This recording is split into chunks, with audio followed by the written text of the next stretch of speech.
मित्रांनो, शारीरिक ऐश्वर्य मिळवण्यासाठी की फार खूप महागडी साधनसामुग्री किंवा मोठे जिम किंवा कठीण वर्कआउट असं काही आवश्यक नसतं. सुरुवात होते ती जाणीवेपासून. हं, की माझं शरीर कसं आहे? मी किती हालचाल करतो? मी किती वेळ झोपतो? मी काय खातो? माझ्या शरीराला काय योग्य वाटते? हे प्रश्न विचारण्यापासून सुरुवात करा. शिवतंत्राचा पहिला नियम अवेअरनेस बिफोर देन ॲक्शन है ना? आज स्वतःच्या आरोग्याविषयीचं स्वतःचं ऑडिट स्वतःच करा.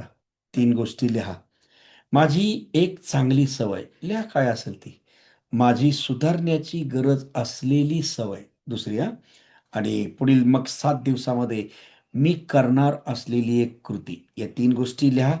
मग शारीरिक ऐश्वर्य म्हणजे केवळ सुंदर दिसणे नाही, तर जीवन बदलण्यासाठी, जीवन जगण्यासाठी शरीराची क्षमता जपणे होय. म्हणून हा विचार जर तुम्हाला आवडला असेल तर या चॅनलला सबस्क्राईब करा. हा व्हिडिओ नुसता लाईक न करता आपल्या मित्रांना शेअर करा, नातेवाईकांना शेअर करा. तुमच्या जीवाभावाच्या लोकांना शेअर करा. तुमच्या एका शेअरमुळं कोणाचं तरी आयुष्य बदलू शकतं, है ना?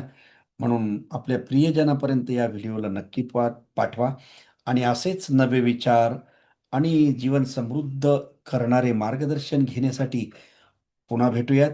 तोपर्यंत हसत राहा, आनंदी राहा, मजेत राहा आणि जीवनाचा मनमुराद आनंद घ्या. मी शिवशाहीर डॉक्टर विजय तनपुरे.